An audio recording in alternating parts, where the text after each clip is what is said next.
Vedare tinokuchingamidzai zvekare kune chimwe chirongwa pano paZim Facebook Secrets and Confessions. Tadzoka zvekare nemamwe mamessages. Regedzai tibva tapinda mumamessages edu atadzoka takakubatirai. Message yedu yekutanga yakamira sekudai so. Hanzi makati zvenyu mukoma. Ndinokumbirawo kuti munge muchindiposterawo nyaya yangu makavika chitupa changu. Mukoma nanshi ndauyawo pano ndine confession yangu yandiinayo. Ende uye zvekare ndichida kupawo vanhu yambiro, especially now that tava kupinda mufestive season. Inini ndine imwe ring yandakapiwa neumwe muGhanaian uyo wandainge ndichishandira pandainge ndichiri kuSouth Africa.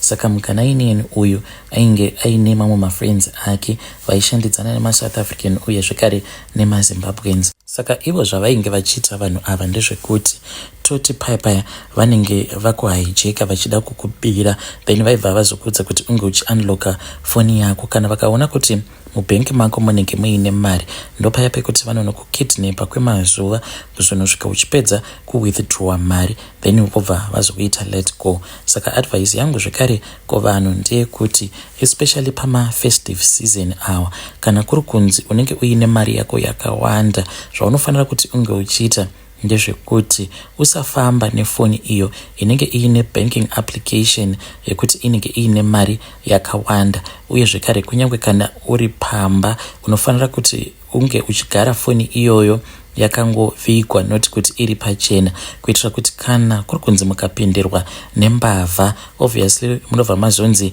unlock your phones. Saka vanobva vazonotarisa kuti mumabhenki menyu munenge muine mari here. Saka iyoyo foni, it's either kuti unongotsvaka kafoni kako tuya tufoni tudiki obva wazoisa application yako imomo kobva kangogara kari somewhere, a place that will be hidden. Uye zvekare kune avo vanenge vachishandisa vana mukuru zvekuti unokwanisa kurequesta paWhatsApp kuti mune balance yemari, always make sure kuti sim card racho iroro remukuru unoshandisa imwe phone, not phone iyo yaunenge uchifamba nayo, because varume vacho ivavo vaitofamba nemazimba zvekutoti vanenge vachitoziva skiri rose kutoti kunyange ukati handina mari, kana uri muzimba unotonzi requesta tione kuti mukadhi mako mune mari, and vanobva vakutorera mari yose. Kunyange wakaseta kuti unoburitsa mari inenge iine limit, kwavari hazvina kana basa, vanokuudza kuti unge uchiincreasa limit, uye zvekare vanoramba vainewe kuzonosvika mari yose yaunenge uinayo vaitora, havana kana basa nazvo izvozvo. Saka vanhu vanofanira kuti vange vachizova careful.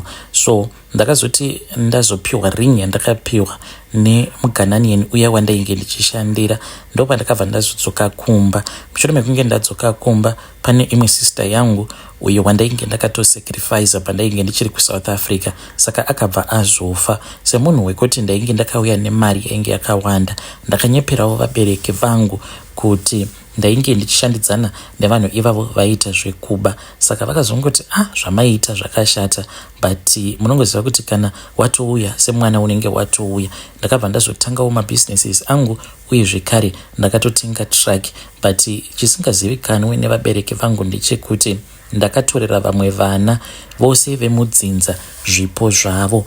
Uyu wandakazochekeresa inhau yekuti ndakamukonewa panguva yacho iyoyo pandainge ndichiri kuJoburg uko. Nguva yangu yekuti ndinge ndichizoromba yakati yakwana, then pane vamwe vaviri avo vaishandidzana naye muGhanaian uya vakabva vazouya nerimwe mira iri rainge rakareba ndongoti about 2 meters, then rikabva razoiswa pamberi pangu apo pandainge ndakapfugama.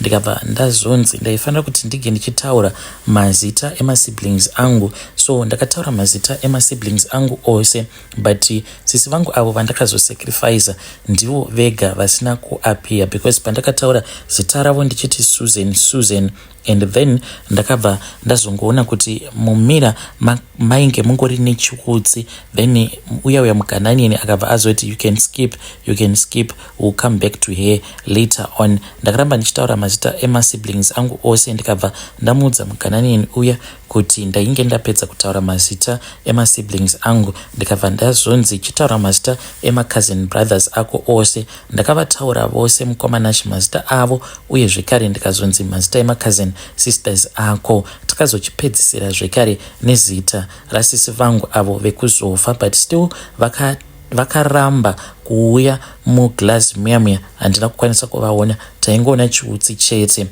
Ndikabva ndazoudzwa kuti vamwe vose vaya ndainge ndatokwanisa kuvatorera zvipo zvavo, kungonyuka kwavakaita muglass imomo ndainge ndatovatorera zvipo zvavo. Saka zvipo zvavo zvose zvainge zvichipinda mune imwe ring iyi ndinoipfeka kuruoko rwekwa-right, ende ndinofanira kuti ndige ndichigara ndakaipfeka at all the times, nekuti muring imomo ndo mava kugara zvipo zvavo, kana kuti pachivanhu aya atinoti mashavi. Vose ndakavatorera mashavi avo, zvipo zvavo zvavakazvarwa vakapfumbata. So mukomanashi ndakati ndarombesewa paya, since sisi vangu ivo vainge vakatadza kunyuka muglass, zvikabva zvazvonzi ndiye watichaita sacrifice. Sisi vangu ivo vakafira muaccident, he was the only one who died. Vakati vafa kudaro, then varume vaya vekughana vakabva vazotora ropa ravo vachishandisa magic dzavo. So mukomanashi ndiri kuno kuzimu ndakabva ndazotanga kuita mari, but zviri kuitika mudzinza now ndezvekuti vamwe vose vari kupera kuita marombe, kana vari semacousins angu uye zvekare nemasisters angu, vose vari kudzoka ende vari kudzingwa nevarume. Kana ari mabrothers angu vari kungosiyiwa nevakadzi, vachigere nevakadzi vavo, vari kupera kuchengetesewa vana vasiri vavo. Saka vose zvino vatarisana neni, ivo vanofungidzira kuti kubudirira kwangu ndakabudirira nekuda kwekuti ndainge ndichishandidzana nesyndicate riya randakuudzai. Izvo kwete, ininiwo nditori nering yandakapiwa nemugananiyeni, iring yekurombwa. Vedare ndo message iyo yandakatumidzirwa ichibva kuna mukoma vedu. Ngatizame kuti tinge tichitaura navo mukoma vedu ava mucomment section. Ndakadza ichibva taenda panyaya yedu inotevera. Nyaya yedu inotevera yakamira sekudai so. Hanzi makadi zvenyu mukoma, ndinokumbirawo kuti munge muchindiposterawo nyaya yangu makavikawo chitupa changu. Mugore ra2015 pandakauya kuno kuSouth Africa, ndakabva ndazotanga kudanana neumwe murume. Ndainge ndisingazvizivi kuti ainge ari murume wemunhu, apa ndaimuda sei. Murume iyeye ainge aine sweet tongue uye zvekare ainge ari very romantic. Aiti achitaura newe kudai muchiita zvamunenge muchiita, wanyatsokunzwa kuti ya uku ndo kunonzi kudiwa. Ndaitozviona ndatova mukadzi wake, but ndaisazviziva kuti ndainge ndichinyeperwa munhu ainge aine mukadzi wake. The day that I found out, my heart was shattered and it was broken into a million pieces. So takabva tazorambana, but still ndaimuda. Mukomana acho ndakabva ndazongopindawo muchimarriage, zvimamarriage izvi zvemujoni zvenhema-nhema. Nanhasi uno tichiri kungoitisana nemurume uyo wacho akazondiroora wandakatanga kugara naye. Ende chinondirwadza paari ndechekuti mazuva andakatanga kugara naye ndakabvisa nhumbu dzinokwana idzo kuita 2. Right now ndiri kuzamawo kuti ndinge ndichimuzvarira mwana, but zviri kuramba ameno kuti why. Ende chinondirwadza paari ndechekuti iye haana mwana mukomanashi, ende munhu uya wekuti anoti kana aine vamwe vanhurume, you can see kuti there is something that is missing in his life. But ndinogara ndichingofamba chete ndichienda kumaprofita, handisati hangu ndakamboenda kun'anga, but ndichienda kumaprofita ndinenge ndichiitira kuti ndipiwe minamato yekuti maziso ake asavhurika, asafunga kuti iye haana mwana. Apa kukura ari kukura. Inini nemurume wangu takangosiyana ne1 year, ndine 34 iye ane 35. Apa no mwana, kana ndiri seni hangu ndakabva kumarriage yangu, my first marriage, ndine vana vangu vaviri. Saka handina hangu pressure, because ndozviziva kuti kana kuri kunzi zvikaramba maybe ndiye hake ane problem, but hatingati ane problem as such because akatombondimitisa ndikabva ndazobvisa pamuviri. Saka ndoziva kuti kunyange ndikaenda kwandinoenda, zvimwe kuda ndinokwanisa kuzoita kana mwana hwani kupedzisira, maybe kana ndava kuma 30 something, 37 ikoko kana 38, because I know kuti this marriage, it is not going to last. We won't last iye asina mwana. But I am trying kuti ndimushandisire minamato yakasiyana-siyana yekumuvhara, uye zvekare ndakamuita dera mushure mekunge ndaenda kumba kwevamwe madzimai. Saka madzimai ava vakanditi ndinge ndichiuya nechipfeko chake chemukati nepicture rake iro randakagezesa kune imwe post office, zvekare ndikabva ndazonyora zita rake pabepa. Vakabva vanditi chitorai mbiya. Ndakatora mbiya iyaya ndikabva ndazokwidibira zvinhu zviya. So mbiya iyi vakaisiya ingorimo musango kwemazuva akati wandei. Vakazondifonera nerimwe zuva ndiri kubasa, vakabva vati chiitai kuti munge muchizoya nemurume kwenyu tinge tichizopedzisa kumuitira kumubatira minamato yacho. So ndakabva ndazomanikidza murume tikabva tazoenda kumba kwavo madzimai vaya. Takati tasvika kuya madzimai vaya havana kana zvakawanda zvavakaita, but vakangondiudza kuti vakaenda vakanotora mbiya iya. So vakati vaitora, takati takapfugama, vakabva vazouya nayo mbiya iya, vakabva vazoiisa mumusoro make vakaikwidibira. Saka ndokumuita dera kwacho kwatakamuita ikoko, kuitira kuti iye asazonyanya kuzvidya mwoyo achizvibvunza kuti saka ndichamuzvarira here kana kuti achangofa zvake asina mwana. Haatomborina kana pressure kana kuri kunzi mukamuona. So kugara kwandakaita naye, it was not because ndaimuda, but it was all because of desperation. Mukomanashi ndakabva ndachizongozviudza kuti uya sezvo ainge akandinyepera, there was no need yekuti ndirambe ndichingofunga nezvake. Ndakabva ndachizotanga kuwirirana neumwewo mukadzi uyu ainge akauya kuno kuSouth Africa through adanana nemurume wake paFacebook. Saka akauya kuSouth Africa kuma 2017 ikoko ndopa akauya kuSouth Africa. Saka nemurume wake vaita sekunge vanodanana vanoita sei, but we were best friends. Hana kana kumbogara akandibudirawo pachena kuti ainge ava kunyengwa nemurume uyo wandainge ndakambodanana naye. Unoziva kuti kana wakambosangana nemurume anogona nyaya idzi dzemubedroom kuti unge uchimukanganwa zvinotinetsei. Saka baba ivavo ndaingoti kana ndikavaona ndaiva ignore zvangu ndichita sekunge ndisina kana basa navo, but ndaitova nedzimwe nguva dzekuti ndaitonzwa kuda kuchema ndichirwadziwa nekuti saka murume uya nezvose zvaaindiita zvinoreva kuti ndo zvaanoita futi mamwe magirlfriends ake, but ndaingozvimbisa hangu ndobva ndazviudza kuti zvakatopera zvakapera, hazvina hazvo mhosva. Mukomanashi shamwari yangu apa ainge achinyengwa naye murume uyu ndokubva abvuma kuti ndinge ndichizozviziva. There was this other day ainge achida kuenda kunorara navo baba ava kulodge.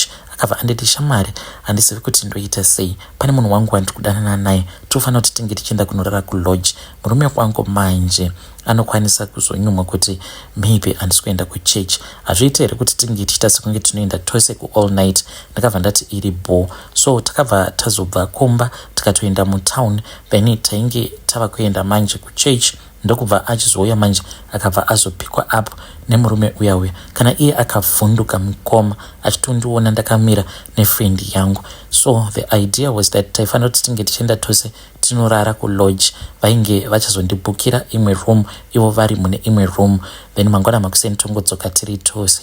Takaenda tose kulodge. Mukoma apa iye ainge asingadi kuti shamwari yake inge ichizozviziva kuti takambodanana. Mukomanashi vakarara usiku hwose. Shamwari yangu ndaitoinzwa ichitoita noise, ndikaziva kuti vanhu vari kunakidzana pabonde. He then texted me kuFacebook akanditi I am very sorry, I never thought kuti you and her you are friends. Handina kana kumbomuresponda kana kuita sei, ndakangorwadziwa zvangu ndikanyarara. Then mangwana acho makuseni takazoti todzokera kumba nefriend yangu ndikabva ndati kwava kudanana navo baba ava, unozviziva here kuti baba ava vane mukadzi uye ndichingomushora paya. Zvanosvika ndazomudza chokwadi kuti ndaida kuti ange achirambana naye. Akati why? Ndikati nekuti ndakambodanana naye munhu uyu, ndiye munhu wandakatanga kudanana naye pandakauya kuno kuSouth Africa. Akabva ati saka hazviite kuti ndirambe ndichidanana naye. Ndokubva azondiudza kuti ainge achazomuramba. Mukomanashi in secret akaramba achingodanana naye murume uyu. So pandakazozviona kuti vanhu ava vari kuramba vachidanana, iniwo ndakabva ndangoti alright, it is fine, ndichatsvakawo nzira dzekuti unge uchisvika pakunetsana nemurume. So as we are speaking right now, mukomanashi murume wake akazotomitisa umwe musikana uyo wandakatoitawo zvekutotumidzira mari. Ndakamutumidzira mari ndikabva ndati ange achizoya kuno kuSouth Africa. Saka iye ainge angoriwo mvana ainge akangomitisiwawo, then uya akamumitisa akabva aramba kuti ndiye ainge akamumitisa. Akauya akabva atanga kugara nesu, then ndokubva azowana basa, but still ndakabva ndakabva ndazoti ainge achifanira kuti ange achizodanana nemurume wefriend yangu. Iye akabvuma because kahunu kake ndainge ndichitokaziva, ndokusaka ndainge ndakasarudza iye kuti ange achizouya. Akabva atanga kuektera murume wefriend yangu kuzonosvika vachizotanga kudanana, then ndokubva azobatira pamovhiri. That is how I revenged my friend mukoma Nashi. But zvandakaita ipapo ndakangozviita hangu, but it was not necessary. Hey, vedare ndo message iyo yandakatumidzirwa ichibva kuna vanzvadzi vedu. Ngatisame kuti tinge tichitaura navo vanzvadzi vedu ava mucomment section. Zvakangoma hazvo vedu we. Regedzai tibva taenda panyedu inotevera. Nyedu inotevera yakamira sekudai so. Hanzi makadi zvenyu mukoma, ndinokumbirawo kuti munge muchindipostirawo nyaya yangu makavika chitupa changu. So namadam tava kunoko kwatiri kumhiri kwemakungwa, but treatment yandava kupiwa nemukadzi wangu yatosiyana netreatment yandainge ndichipiwa apo pandainge ndichiri kuSouth Africa. Pandaiva kuSouth Africa ndaitiwawo nekabasa kangu kainge kakanaka, permit ndainge nditori nayo, but madam vainge vasina. Saka ndakazoita kuti ivo vange vachiuya ndo vakatanga kuuya kunoko, but ndakati ndauya kuno pakunosika bonde nemukadzi wangu pane zvimwe zvinhu zvandisina kunyatsokunzwisisa, zvisina kundifadza. Like tainge tava nenguva almost a year and some months tisina kumbosangana pabonde. Then ndakati ndichinopinda mavari ndakanzwa kana sikarudzi ichingomhanya. Ndakamubvunza, then iye akabva andipopotera akabva ati ko ingawani pose paya patainge tichiita mavideo calls. Wakanditendedza kuti ndinge ndichitenga chidildo. Saka what do you expect? Ndikabva ndati it is fine, but is there any need yekuti unge uchindipopotera? So kubva ipapo kusvika pari zvino ndiri munhu wekuti handichatomboonekwe sekunge ndiri chinhu, handionekwe sekunge ndiri murume. Ndainge ndisingatozivi kuti kunoko ava kutoita zvokutonwa doro. I got surprised one weekend achitoti ari kuenda out nema friends ake. Saka when she said she's going out, I thought kuti maybe vainge vaine something that they wanted to do sezvavaita tichiri kuSouth Africa. Vaikwanisa kungobuda zvavo, then they would have a nice time. Vaendawo kumarestaurant akaita sana Wimpy or vana Spurs, bobva vazodzoka zvavo in time. Koma ndakashamisika kuti munhu akabuda samwe kuma 3 p.m. kutonoti munhu.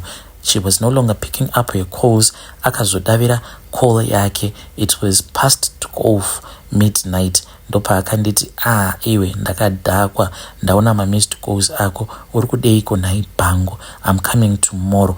Then munhu ndokubva atodropa call.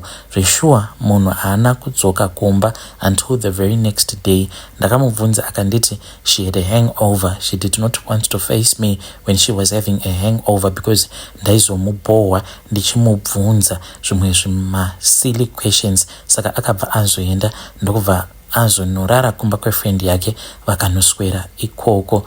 As for the friend mukoma, handidi hangu kutaura zvakawanda, but munhu ane multiple partners.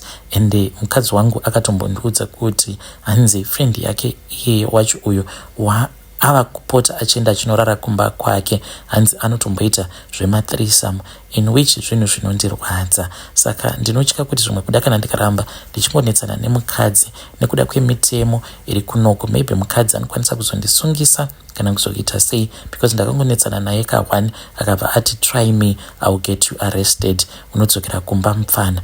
Saka handizivi kuti ndingabatsirikanawo sei, especially kune vamwe varume avo vari kugarawo kunoko kuchando, ivo vasati vakwanisa kuwana mvumiro yekuti vange vachizoshanda. Vakadzi vavo ndo vanenge vari ma-breadwinners. Hey, vedare ndo message iyo yandakatumidzirwa ichibva kuna mukoma vedu. Nai munombozviitireko nai vanhukadzi kuti shuwa watora munhu, ndakanzi namadam try me, ukangoda kundirova chete hanzi unodzokera kuAfrica mupfana. Zvakangoma hazvo vedu we. Why do you do that vanhukadzi? Please tell us in the comment section.